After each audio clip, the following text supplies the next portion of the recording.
नमस्कार दोस्तों, स्वागत है आप सभी लोगों का आपके अपने यूट्यूब चैनल में। और दोस्तों, सबसे पहले मैं आपको कहना चाहूँगा नए साल की हार्दिक शुभकामनाएं। जितने भी लोग हमारा वीडियोस देख रहे हैं इस टाइम पे, और जितने भी लोग दोस्तों हमसे जुड़े हुए हैं, जो भी हमारे सब्सक्राइबर हैं, उन सभी को मैं कहना चाहूँगा आपके और आपको पूरे परिवार को नव वर्ष की हार्दिक बधाएं।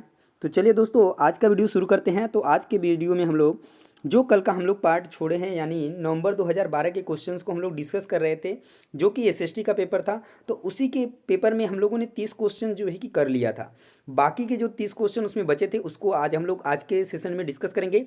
तो दोस्तों, वीडियो को लास्ट तक देखिएगा। और जो लोग भी दोस्तों चैनल पर पहली बार विजिट किए होंगे, प्लीज़ एक बार आप लोग पूरा का पूरा वीडियो देखिए। उसके बाद आपको समझ में आएगा कि चीज़ें जो है आपको समझ में आ रही हैं, आपको इस वीडियो से कितना लाभ होगा।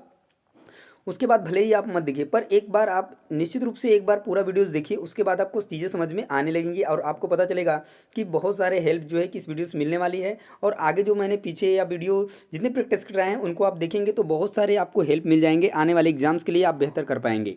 तो चलिए दोस्तों, आज का वीडियो शुरू करते हैं और आज का पहला क्वेश्चन करना शुरू करते हैं। आज का पहला क्वेश्चन रहा दोस्तों आपके सामने। ज़्यादातर क्वेश्चंस जो है आज पेडागोजी के मिलेंगे। हालांकि कंटेंट वाले भी क्वेश्चन 10 होंगे, पर 20 क्वेश्चंस पेडागोजी के होंगे। यदि आप पेडागोजी का क्वेश्चंस करते हैं तो ये आपके एक ही विषय के लिए नहीं, सभी के लिए फायदेमंद होगा। तो पहला क्वेश्चन है दोस्तों कि अटलांटिक महासागर के विषय में निम्नलिखित तथ्य पढ़ें।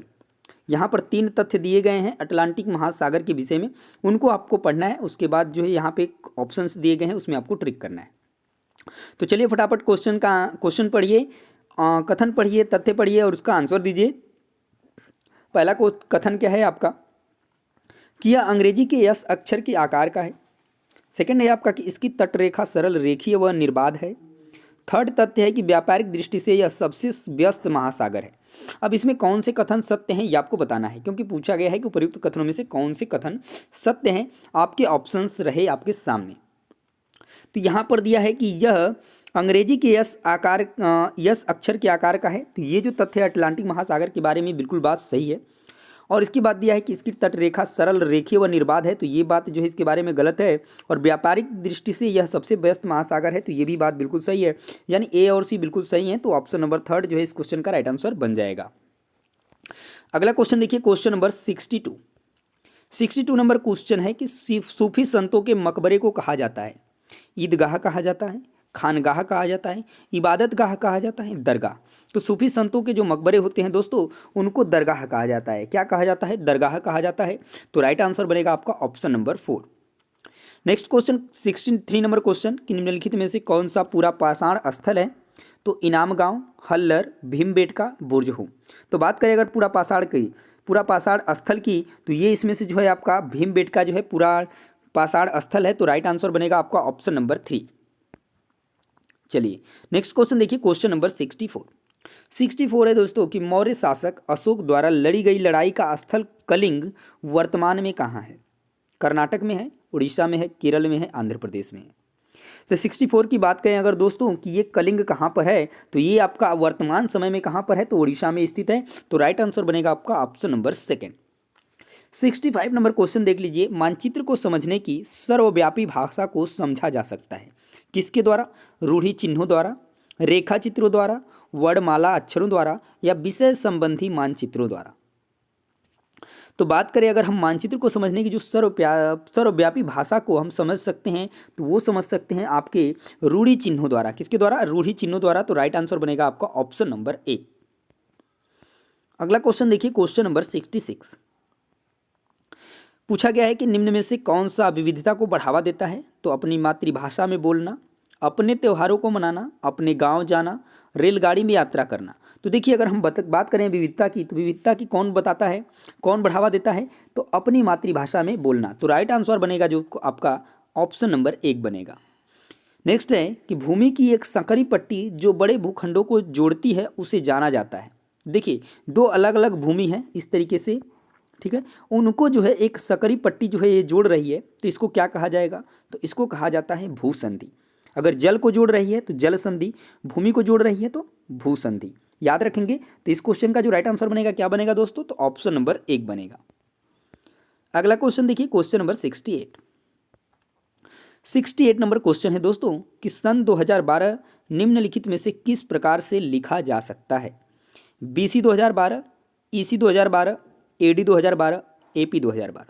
जैसा कि अगर हम देखते हैं ऑप्शंस में BC की बात करें तो BC का मतलब क्या होता है? Before Christ. AD का मतलब क्या होता है? एनो डोमिनी। यानी कि ये जो BC है ये ईसा मसीह के जन्म से पहले का समय है, ये जो है उनके जन्म से बाद का समय है, एनो डोमिनी। तो आप समझिए कि 2012 को कैसे लिखेंगे, जो कि वर्तमान समय मान लीजिए कि चल रहा है, यानी इसके बाद वाला ये समय है ना, तो AD, इसके लिए क्या लिखेंगे? AD लिखेंगे और 2012। तो राइट आंसर क्या बनेगा आपका? ऑप्शन नंबर 3 बनेगा। नेक्स्ट क्वेश्चन देखिए, क्वेश्चन नंबर 69 नंबर क्वेश्चन क्या है कि जैवमंडल के विषय में सबसे उपयुक्त कथन क्या है? तो मनुष्य का तात्कालिक परिवेश, पौधे और पशु जगत, भूमि, जल, वायु, पौधे और पशु, या पर्यावरण के विभिन्न परिमंडल। तो जैवमंडल की बात करते हैं जहाँ पर, तो वहाँ पर ये सभी चीज़ें आ जाएंगी, भूमि, जल, वायु, पौधे और पशु। तो राइट आंसर जो आपका बनेगा वो बनेगा आपका ऑप्शन नंबर 3। चलिए अगला क्वेश्चन देखिए। अगला क्वेश्चन है कि निम्नलिखित में से कहाँ सभी अक्षांशों पर दोपहर का सूर्य वर्ष से कम एक बार सीधा ऊपर से चमकता है? ध्यान दीजिएगा, निम्नलिखित में से कहाँ सभी अक्षांशों पर दोपहर का सूर्य वर्ष में कम से कम एक बार सीधा ऊपर से चमकता है? तो केवल कर्क रेखा और विषुवत वृत्त के मध्य, केवल मकर रेखा और विषुवत वृत्त के मध्य, कर्क रेखा और मकर रेखा के मध्य, या आर्कटिक वृत्त और अंटार्कटिक वृत्त के मध्य। बता दें दोस्तों, ये जो आपका है कि दोपहर के समय में कम से कम एक बार सीधा ऊपर चमकता है सभी अक्षांशों पर, तो वो जो जगह है वो है कर्क रेखा और मकर रेखा के मध्य। तो राइट आंसर बनेगा आपका ऑप्शन नंबर 3। नेक्स्ट क्वेश्चन देखिए, क्वेश्चन नंबर 71 है कि निम्न में से कौन सी शिक्षण सहायक सामग्री महाद्वीपों के आनुपातिक क्षेत्र व आकार को दर्शाने के लिए सबसे अधिक उपयुक्त होगी? विश्व का भौतिक मानचित्र, पृथ्वी का पोस्टर, ग्लोब, या विश्व का राजनैतिक मानचित्र। तो अगर हम बात करें कि शिक्षण सामग्री महाद्वीपों के आनुपातिक क्षेत्र व आकार को दर्शाने के लिए जो सबसे अधिक उपयुक्त होने वाला है वो है आपका ग्लोब। तो राइट आंसर बनेगा आपका ऑप्शन नंबर 3। ठीक है, नेक्स्ट क्वेश्चन देखिए, क्वेश्चन नंबर 72। ये देखिए पेडागोजी के क्वेश्चन है, बहुत ही इंपॉर्टेंट क्वेश्चन है, आप ध्यान दीजिएगा। और दोस्तों मैं इसके बाद जो है आप लोगों के लिए एक बहुत ही स्पेशल क्लास लेने वाला हूँ, जो कि आपके कम से कम 5 से 10 नंबर जो है कि निश्चित रूप से पक्के कराएंगे। एक छोटी सी वीडियो होगी 10 से 15 मिनट की, जो आपकी 10 से 15 नंबर को आपको इंक्रीज कराएगी 150 के बीच में पेडागोजी से। तो ध्यान से उस वीडियोज़ को देखिएगा, पर उस वीडियोज़ को देखने के लिए चैनल को सब्सक्राइब करना नहीं भूलिएगा दोस्तों। तो चलिए फिलहाल अगला क्वेश्चन करते हैं। अगला क्वेश्चन है 72 नंबर क्वेश्चन कि राष्ट्रीय स्तर पर सामाजिक विज्ञानों की पुस्तक की निम्नलिखित में से कौन सी सर्वाधिक महत्वपूर्ण विशेषता है? राष्ट्रीय स्तर पे पूछ रहा है। इसमें अधिक लंबी पाठ्य सामग्री शामिल नहीं होनी चाहिए, क्योंकि लंबी पाठ्य सामग्री को याद करने में बच्चों को कठिनाई होती है, या उसे स्पष्ट और व्यवस्थित रूप में सूचना उपलब्ध करानी चाहिए ताकि याद करने में मदद मिले, या इसे ऐसा होना चाहिए ताकि सभी सामाजिक समूह इसके साथ संबंधित हो सकें, या इसे विशेषतः इतिहास लिखने में किसी विचारधारा विशेष का अनुगमन नहीं करना चाहिए। तो यहाँ पर अगर हम बात करें तो यहाँ पर देखिए, अगर चारों ऑप्शंस पढ़ते हैं तो आप किस तरीके से सही कर पाएंगे। यहाँ पर याद करने की बात की गई है, यहाँ पर याद करने की बात की गई है, और यहाँ पर जो है आपसे सीधे संबंध जोड़ा गया है सामाजिक समूह से, और जहाँ पर संबंध जोड़ा जाता है आपके वास्तविक जीवन से, वो आपका ऑप्शन जो है पॉजिटिव होता है। तो आपका राइट आंसर बनेगा ऑप्शन नंबर 3। ठीक है, नेक्स्ट क्वेश्चन देखिए, क्वेश्चन नंबर 73 नंबर क्वेश्चन है दोस्तों कि प्रथम पीढ़ी के अधिगमकर्ता के अभिभावक, प्रथम पीढ़ी के अधिगमकर्ता के अभिभावक शिक्षक अभिभावक संघ में अपने बच्चों की शैक्षिक समस्याओं से निपटने में अपनी अयोग्यता को अभिव्यक्त करते हैं। एक शिक्षक के रूप में आप क्या करेंगे? उन्हें प्रौढ़ शिक्षा के लिए स्थापित केंद्रों में जाने के लिए कहेंगे, उन्हें अपने बच्चों द्वारा घर पर पढ़ाई पर दिए जाने वाले समय को ध्यानपूर्वक देखने के लिए कहेंगे, या उन्हें यह बताते हुए तसल्ली देंगे कि अपने बच्चे के बारे में उनका ज्ञान व उन बच्चों से व्यवहार करने में सहायता करने के लिए सर्वाधिक महत्वपूर्ण है, या उन्हें घर पर विभिन्न प्रकार की अधिगम सामग्री से समृद्ध वातावरण उपलब्ध कराने के लिए कहेंगे।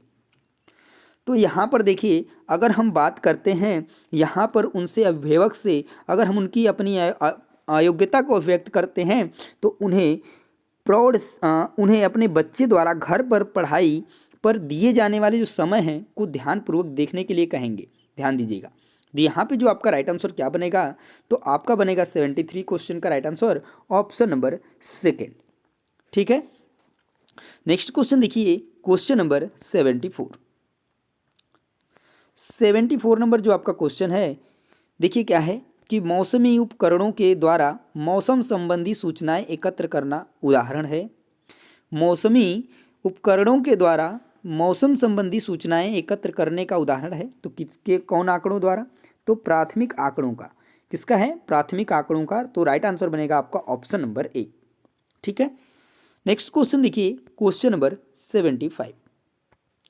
75 नंबर क्वेश्चन है कि सामाजिक विज्ञान की शिक्षिका अक्सर वस्तुनिष्ठ प्रकार वाला रूपात्मक आकलन करती है, लेकिन उसे उसके द्वारा विकसित परीक्षण की विश्वसनीयता पर शंका है। उसे उसके द्वारा विकसित परीक्षण की विश्वसनीयता पर शंका है।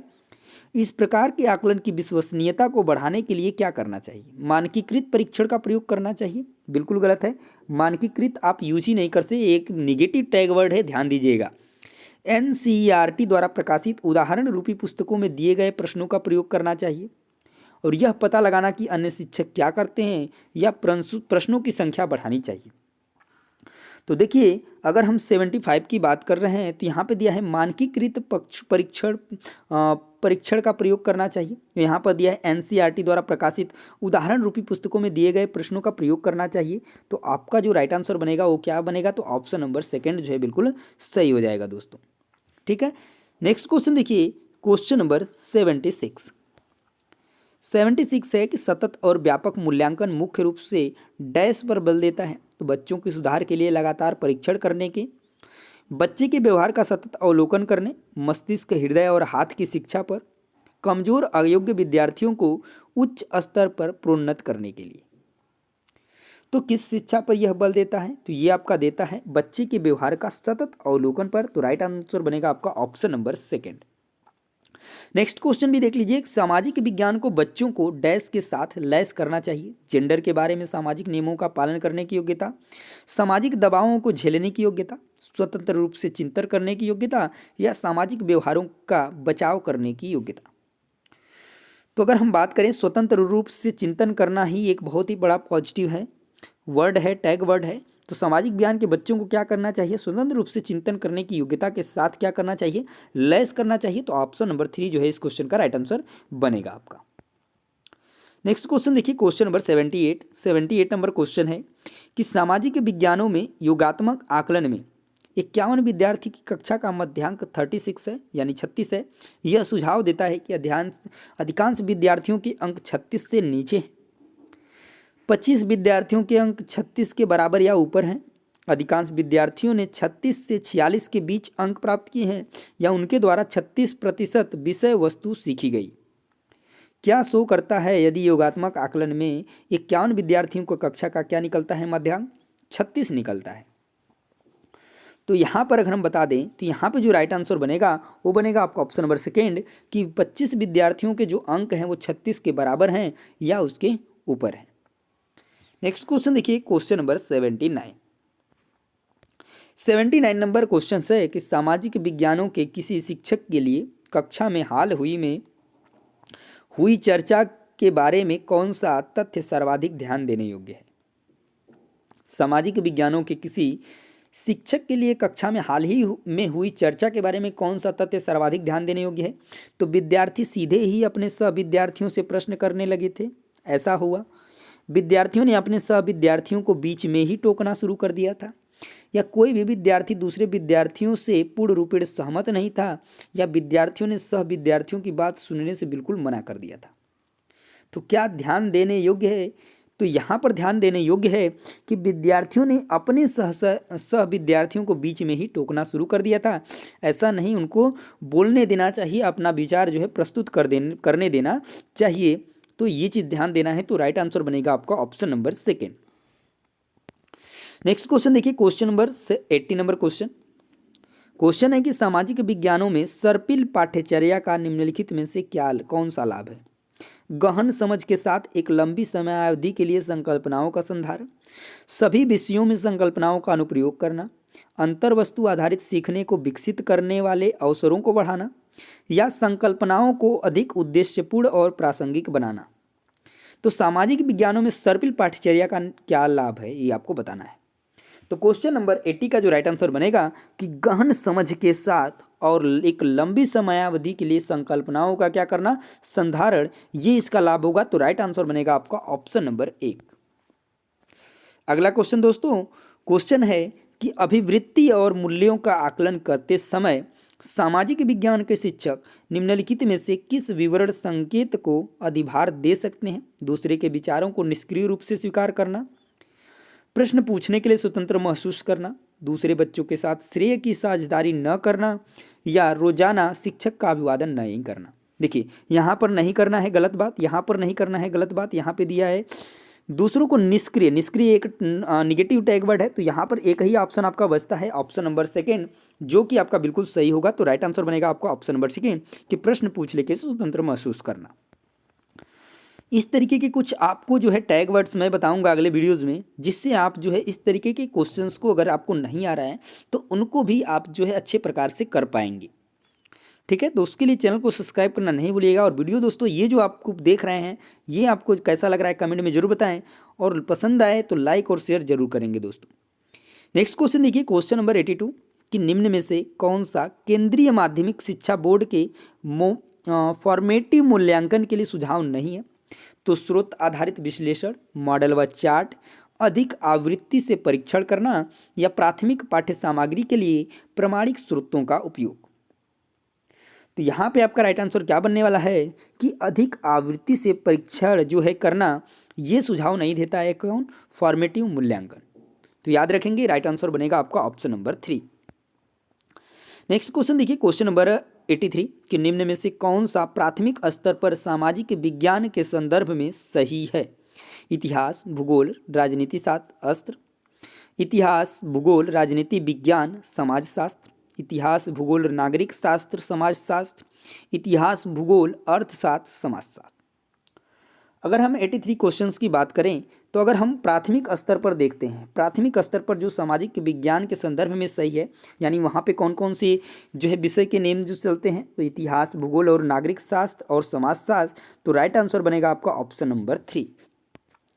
नेक्स्ट क्वेश्चन देखिए, क्वेश्चन नंबर 84 है कि जीवन की उत्पत्ति यानी कि विकास के शिक्षण हेतु अध्यापक को अवश्य भ्रमण कराना चाहिए। क्या करना चाहिए? प्राकृतिक इतिहास संग्रहालय, पुरातात्विक संग्रहालय, चिड़ियाघर, जीव संरक्षण उद्यान। यहाँ पर बात की गई है जीवन की उत्पत्ति की, विकास की, किस इसके लिए क्या भ्रमण करना चाहिए? तो इसके लिए हमें जो भ्रमण करना चाहिए, क्या करना चाहिए? तो प्राकृतिक इतिहास संग्रहालय को क्या करना चाहिए? भ्रमण करना चाहिए, क्योंकि जीवन की उत्पत्ति से हमको रिलेट करना है। तो राइट आंसर बनेगा आपका ऑप्शन नंबर 1।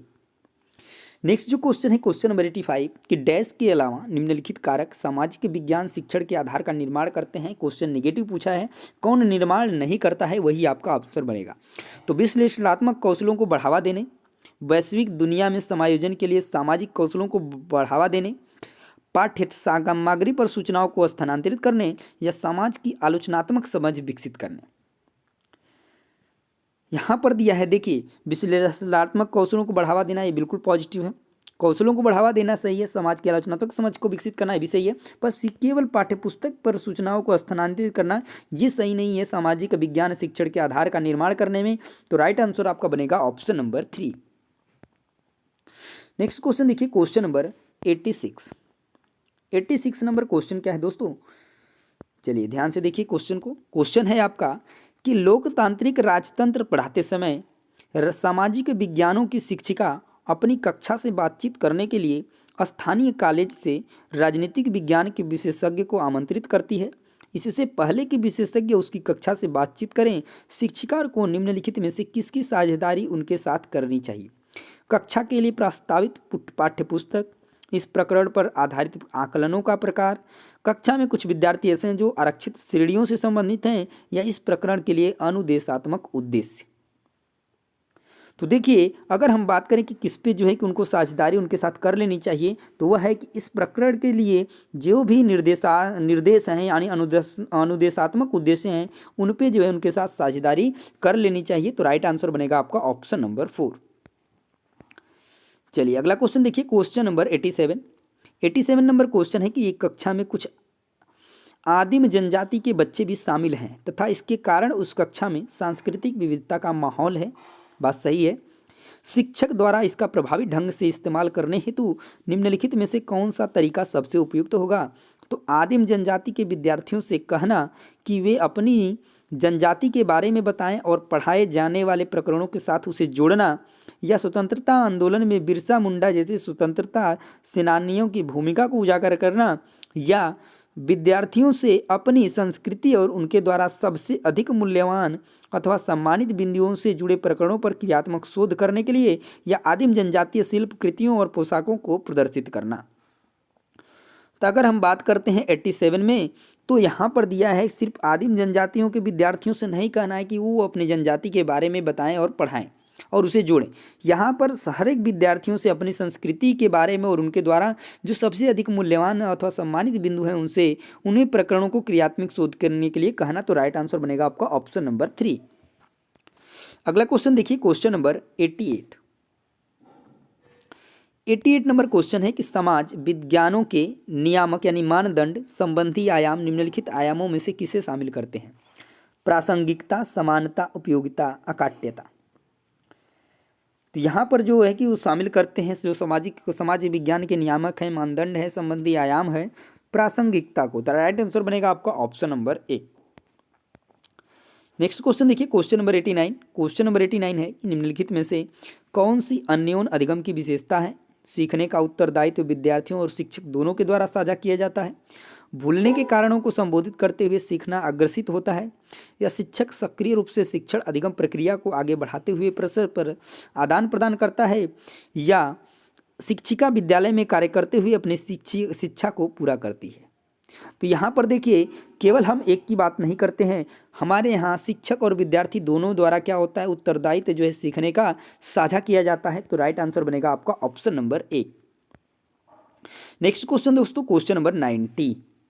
निम्नलिखित में से कौन सा संसद के कार्य प्रकरण को पढ़ाने का सर्वोत्कृष्ट तरीका है? व्याख्यान पद्धति, कहानी पद्धति, मुद्दों पर सहमति बनाने के लिए वाद विवाद का आयोजन करना, या परियोजना कार्य। तो अगर हम बात करें तो वाद विवाद चर्चा करना, ये जो है कि एक पॉजिटिव टैग वर्ड है, और ध्यान दीजिएगा यही जो है आपका तरीका जो है सर्वोत्कृष्ट तरीका होगा। तो राइट आंसर बनेगा आपका ऑप्शन नंबर 3।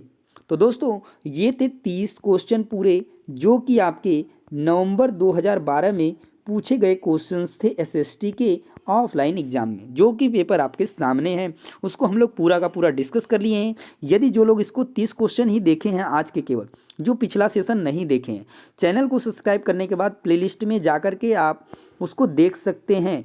वहाँ पर आपको 2018, 2000 जो है कि आपको 19, उसके बाद 2021 के पेपर जो है दो दो भाग में मिल जाएंगे। उसके बाद 2012 का भी पूरा पेपर कंप्लीट हो गया, और अगले सेशन में हम लोग 2013, फिर उसके बाद 14, 15, 16, 17 इन सभी के क्वेश्चंस को डिस्कस करने वाले हैं, इसी तरीके से और भी दूसरे प्रैक्टिस सेट के साथ में। तो दोस्तों वीडियो कैसी लगी है कमेंट में ज़रूर बताइएगा, और आगे जो है नेक्स्ट प्रैक्टिस सेट देखने के लिए चैनल को सब्सक्राइब करना और लाइक करना नहीं भूलिएगा। तो मिलते हैं दोस्तों नेक्स्ट वीडियो में, तब तक के लिए जय हिंद।